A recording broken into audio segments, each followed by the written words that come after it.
दोस्तों, दुनिया बहुत बड़ी है और इस दुनिया में न जाने ऐसे कितने रहस्य छिपे हुए हैं जिनका खुलासा अभी तक नहीं हुआ है। लेकिन ऐसे कई खोज हुए हैं जिन्हें देखने के बाद ये लगता है कि जमीन के अंदर न जाने और कितने राज छिपे हैं। आज की इस वीडियो में हम ऐसे 10 अनएक्सपेक्टेड और अमेजिंग फाइंडिंग को लेकर आए हैं जिनके बारे में शायद ही आपने कभी सुना होगा। तो चलिए जानने के लिए वीडियो को शुरू करते हैं। सबसे पहले बाथ्स ऑफ ट्रेजन। दोस्तों, प्राचीन रोम में ट्रेजन का बाथ यानी स्नान घर सबसे बड़े नहान के रूप में काम किया। प्राचीन डॉक्यूमेंट्स की एग्जिस्टेंस के चलते हमें इस बात का पता चल पाया कि बाथ्स पर चल रहा काम राजा ट्रेजन के शासनकाल में जुलाई सन 109 में पूरा हुआ था।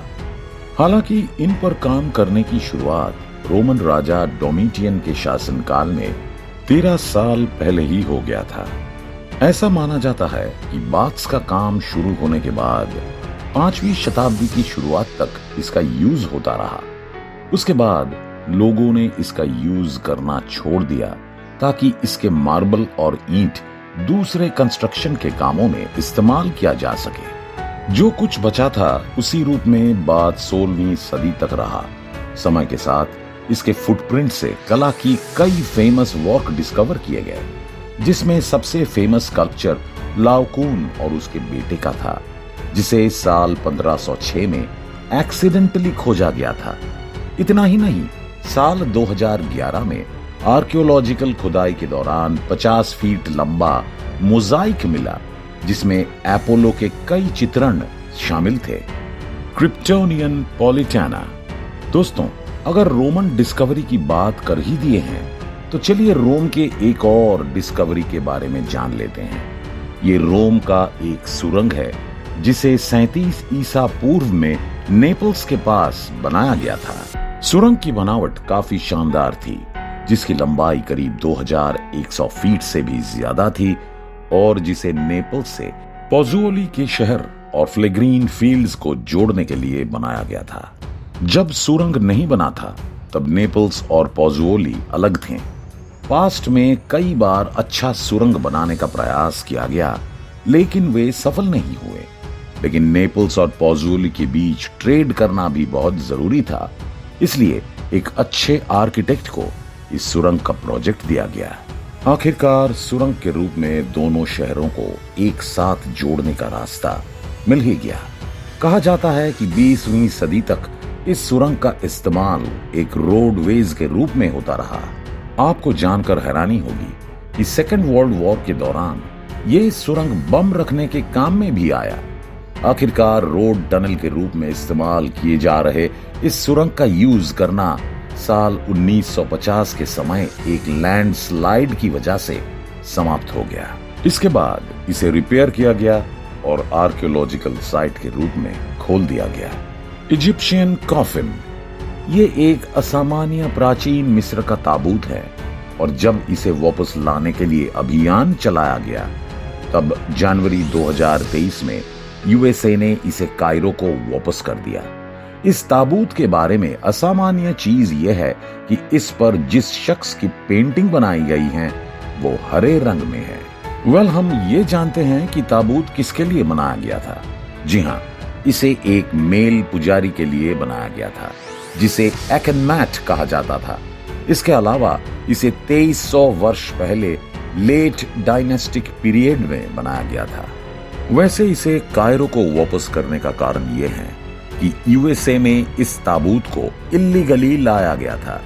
दरअसल कुछ साल पहले इसे आबू सिर के कब्रिस्तान से लूट लिया गया था।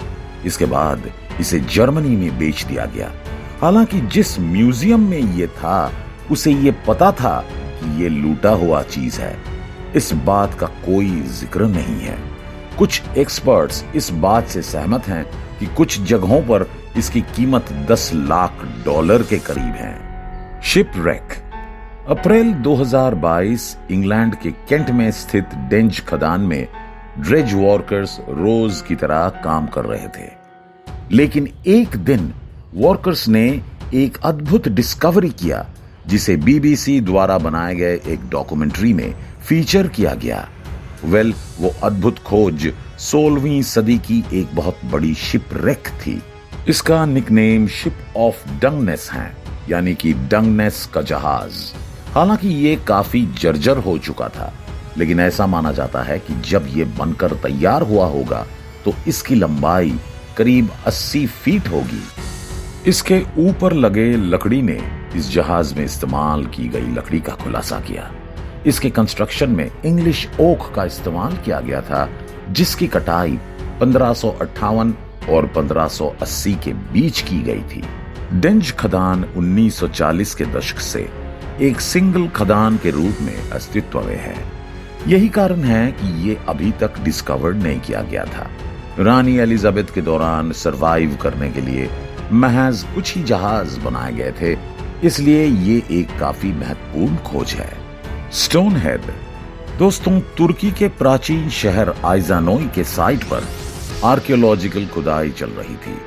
खुदाई के दौरान उन्हें कुछ रिमार्केबल चीजें मिली और दिसंबर साल 2022 में आर्कियोलॉजिस्ट्स को दोबारा से एक अनोखी चीज मिली। जी हाँ, खबरों के मुताबिक उन्हें कई यूनानी देवताओं के पत्थर के टुकड़े मिले। स्पेशली उन्हें यूरोस, डायोनाइसस, हेराक्लेस के सर मिले। इसके साथ ही कुछ और भी सर मिले। वे सभी पत्थर से ही बने थे, ये कहना काफी मुश्किल है। आपको बता दें कि आइजानोय को हेलेनिस्टिक पीरियड के दौरान फ्रीसियन साम्राज्य के दिनों में स्थापित किया गया था, जिसे 2100 वर्ष पहले के आसपास रोमन द्वारा कंट्रोल किया जाता था। लेकिन इसके कई मॉन्यूमेंटल बिल्डिंग 3री शताब्दी के दौरान बनाए गए थे। इसकी सबसे अधिक संभावना है कि ये स्टोन हेड यानी पत्थर के सर उसी पीरियड से आए हैं। आखिरकार 7वीं शताब्दी के दौरान शहर का पतन हो गया, जिसके साथ कई फॉर्मर बिल्डिंग्स भी तबाह हो गए, जिसमें मंदिर भी शामिल हैं। ऐसा माना जाता है कि इनमें से सभी सर कभी ना कभी पूरे शरीर के साथ जुड़े रहे होंगे, हालांकि इनके साथ शरीर नहीं मिले। टाओस पुएब्लो टाओस न्यू मैक्सिको यूएसए में टाओस पुएब्लो का एडोब कॉम्प्लेक्स 1000 साल से अधिक समय से लगातार बसा हुआ है। इसे प्रसिद्ध होना चाहिए, लेकिन ज्यादातर अमेरिकी लोगों को नहीं पता कि ये अस्तित्व में है। ये एकमात्र लिविंग अमेरिकन कम्युनिटी है जिसे यूनेस्को द्वारा वर्ल्ड हेरिटेज साइट स्टेटस दी गई और यूएस गवर्नमेंट द्वारा ये नेशनल हिस्टोरिक लैंडमार्क के रूप में लिस्टेड हैं।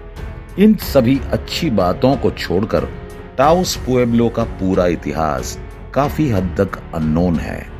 आपको बता दें कि टाओस इंडियन इसका ओरल इतिहास रखते हैं, लेकिन इतिहास आउटसाइडर्स के साथ शेयर नहीं किया गया। आज के समय उनमें से करीब 150 के आसपास बचे हैं, जबकि ये एक बड़े जर्जर इमारत जैसा दिख सकता है। असल में ये मल्टीपल रेसिडेंसेस से मिलकर बना है। सभी एक साथ दीवारों से जुड़े हैं, लेकिन दरवाजे और खिड़कियों द्वारा नहीं। हालांकि टाओस इंडियन विजिटर्स को अंदर आने के लिए अलाउ करते हैं, लेकिन बस कुछ ही एरियाज तक। जो कम्युनिटी यहाँ पर रहती हैं, इवेंचुअली वे मर जाएंगे अगर उन्होंने उसे फैलाने का फैसला नहीं किया। ऐसा हुआ तो टाओस पुएब्लो की कहानी हमेशा के लिए खो जाएगी। हाउस ऑन स्टिल्ट्स उत्तरी मैरियाना आइलैंड्स में टीनियन के आइलैंड्स पर मौजूद टैग्स का हाउस अच्छा है, क्योंकि ये एक हाउस यानी घर नहीं है। इसके बजाय ये एक ऐसा स्थान है जहां एक घर का उपयोग किया जाता होगा। ये विशाल पत्थर, इनमें से कुछ खड़े हैं, लेकिन इनमें से कई हैं जो गिर गए हैं। ऐसा माना जाता है कि हजारों वर्षों पहले ये विशाल घर को स्टिल्ट्स पर सपोर्ट करते होंगे, शायद नियोलिथिक काल में। जब ये नए और बनकर तैयार हुए होंगे तो पत्थर 15 फीट लंबा थे। वहीं पर ऊपर दिख रहे गोल आकार में पत्थर घर के लिए मेन सपोर्ट थे, जिनमें से ज्यादातर घरों को लकड़ी और भूसे से बनाया जाता था। इस तरह के घर में रहने से घर के मालिक कई सारे मुश्किलों से बच जाया करते थे, जैसे बाढ़, लोकल जंगली जानवर, लोकल लेजेंड का मानना है कि यहाँ पर रहने वाले लोगों के सरदार को तागा नाम से बुलाया जाता था, जो काफी बड़ा था और अपने हाथों से पत्थरों को उठाकर रखता था। लेकिन लेजेंड शायद प्राचीन चीफटेन की कहानियों के ऊपर बात कर रहे हैं, जिसका नाम तागा था, जो उस लड़की को इम्प्रेस करने के लिए घर बनाया था जिसके प्यार में वो पड़ा था। हालांकि ये नहीं पता कि ये सच है। ऐसा माना जाता है कि ये सभी घर सदियों पहले भूकंप द्वारा तबाह हो गए थे। Bronze as timber circle. सैकड़ों वर्षों तक कोई नहीं जानता था कि नॉरफोक इंग्लैंड में ब्रोंज एज टिम्बर सर्कल अस्तित्व में था।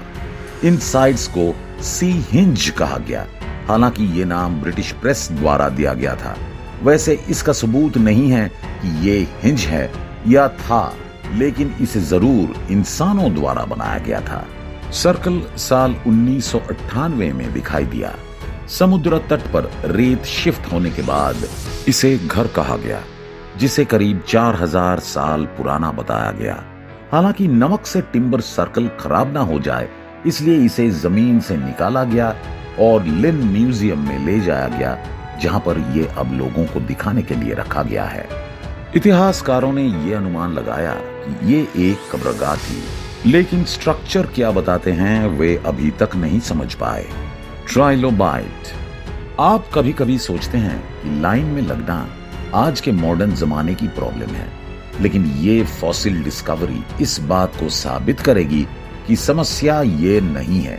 करीब 480 मिलियन वर्षों पहले ट्राइलोबाइट्स की ये लाइन फॉसिलाइज्ड हुई थी। क्रीचर्स समुंदर के कॉकरोच के रूप में जाने जाते हैं, जिसे सेडिमेंट द्वारा दफनाया गया था। ये सभी एक लाइन में दिखाई देते थे, यहाँ तक कि कहीं भी जब जाते थे तो एक लाइन में होकर जाते थे। डिस्कवरी से पता चला कि ये फॉसिल्स धरती पर खोजे गए एकमात्र कलेक्टिव बिहेवियर का एग्जाम्पल है। हालांकि 250 मिलियन वर्ष पहले ये स्पीशीज विलुप्त हो गई थी, इसलिए इनके बारे में अन्य सटीक जानकारी बताना मुश्किल है। Mesopotamian tablet. दोस्तों, कस्टमर सर्विस काम करने के लिए एक फ्रस्ट्रेटिंग रोल होता है। ये हम नहीं कह रहे हैं, वाकई में ये एक फ्रस्ट्रेटिंग काम है, क्योंकि इस सर्विस में काम करने वाले लोग कस्टमर से आने वाले कई कंप्लेंट्स को रिसीव करते हैं। जो लोग ऐसा कंप्लेन करते हैं वे सर्विस क्वालिटी से नाराज होते हैं जो उन्हें मिल रही होती हैं। इसके बावजूद आप सोच सकते हैं कि वास्तव में ये मॉडर्न वर्ल्ड की समस्या नहीं है। इनफैक्ट ये एक समस्या है जो कम से कम 4000 वर्षों से चली आ रही है। जी हाँ दोस्तों, आपने बिल्कुल सही सुना। स्क्रीन पर दिख रहा ये प्राचीन मेसोपोटामियन टैबलेट इराक के प्राचीन शहर उर में फाउंड किया गया था। ऐसा माना जाता है कि ये दुनिया की सबसे पुरानी सर्विस कंप्लेंट है। इसे नानी नाम के एक कारीगर ने बनाया था और इनासिर नाम के एक व्यापारी को संबोधित किया था।